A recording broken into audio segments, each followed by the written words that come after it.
Bertemu kembali, Jawatankuasa Khas memerangi masalah beban berganda mal pemakanan dalam kanak-kanak di Malaysia baru-baru ini telah meluluskan pelan strategik kebangsaan memerangi masalah bantut dalam kalangan kanak-kanak 2022-2030. Pelbagai faktor menjadi punca masalah bantut dalam kalangan kanak-kanak. Antaranya termasuklah mal pemakanan. Namun, mudah untuk memberi saranan agar ibu bapa membeli susu formula dan makanan sihat untuk anak-anak. Namun, isu utamanya adalah harga sumber makanan itu yang tidak menentu. Dan untuk bercakap tentang perkara ini di talian ialah Ketua Pegawai Eksekutif untuk Malaysia, Zulfikri Zamir. Assalamualaikum Zul.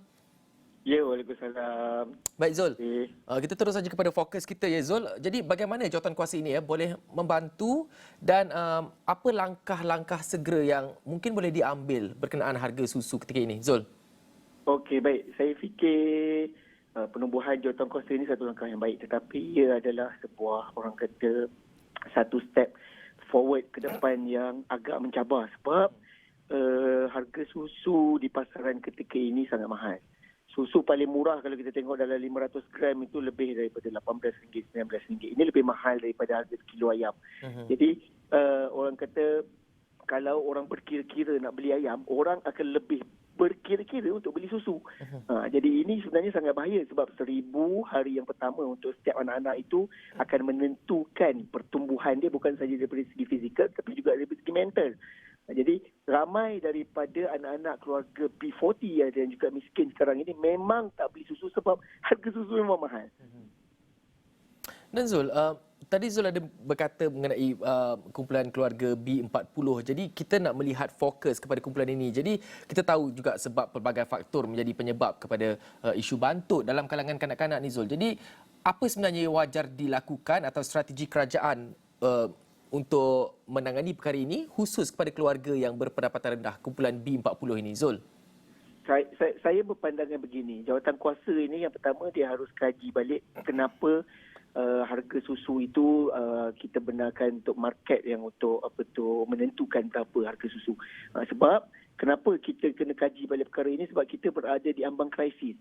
Kita daripada 17% sekarang kita nak naik lebih kepada 21% je. 20% ini sebuah angka yang besar untuk anak-anak kita. Takkan daripada 10 orang anak-anak kita 2 orang daripada mereka mesti bantut. Dia tak boleh macam tu. Jadi harus ada mekanisme untuk orang kata semak imbang semula harga-harga susu dan kalau perlu orang kata letakkan harga yang berpatutan, sepatutnya itulah yang perlu dilakukan oleh kerajaan. Ataupun ada satu lagi cara lain iaitu pemberian voucher lah kepada keluarga-keluarga B40 ini. Jadi sebab kita tahu semua anak-anak ini yang memang akan lahir di hospital kerajaan tahu golongan ini kaji dan juga keluarganya datang daripada kumpulan mana. Jadi mereka ini boleh diberikan voucher ataupun orang kata kad oleh Kementerian Kesihatan dan mereka mungkin boleh datang ke hospital untuk mengambil susu itu. Itu salah satu daripada pandangan saya berkenaan dengan bagaimana kita untuk subsidikan anak-anak golongan B40 ini mendapat susu. Kalau tak, kita akan nampak peratusan daripada 70% yang daripada 2015 itu sekarang ini 2019 naik kepada 21%. Selepas ini kalau tidak ada usaha yang bersepadu daripada kerajaan, angka ini saya fikirkan akan terus naik. Baik, Zul. Jadi Zul, bagaimana Zul melihat perlukah agenda nak memerangi masalah mal pemakanan kanak-kanak ini diberi tumpuan yang lebih serius serta diangkat sebagai agenda nasional pada belanjawan akan datang, mungkin pada belanjawan untuk tahun hadapan, Zul? Ya, saya fikir memang ia sepatutnya jadi agenda nasional sebab bila kita bercakap soal bantut, mereka ini bukan hanya bantut fizikal. Mereka ini bantut daripada segi mental, daripada segi psikososialnya dan juga daripada segi orang kata pemikiran. Jadi anak-anak dalam 5 tahun pertama yang tidak minum susu ini sangat berbeza dengan anak-anak yang minum susu. Anak-anak yang lain itu dia dah boleh hafal ABC dan juga mereka masuk ke tadika dalam keadaan mereka tahu ABC. Anak-anak yang tidak minum susu ini bukan saja pendek oleh sebab mereka bantut tetapi daripada segi pemikiran mereka. Sebab itu kadang-kadang cikgu-cikgu marah dan paksa mereka untuk hafal ABC. Bukan sebab mereka tak boleh nak hafal. Tetapi dari segi kemampuan mental mereka itu tidak mampu sebab daripada 1000 hari mereka yang pertama mereka tak minum susu dan seterusnya sampai ke 5 tahun mereka memang tak dapat makanan yang nutrien yang sepatutnya mereka dapatkan. Jadi daripada aspek mental mereka memang sangat berbeza dengan anak-anak yang lain. Jadi oleh sebab itu memang saya fikir harus jadi agenda nasional untuk lawan bantut ini.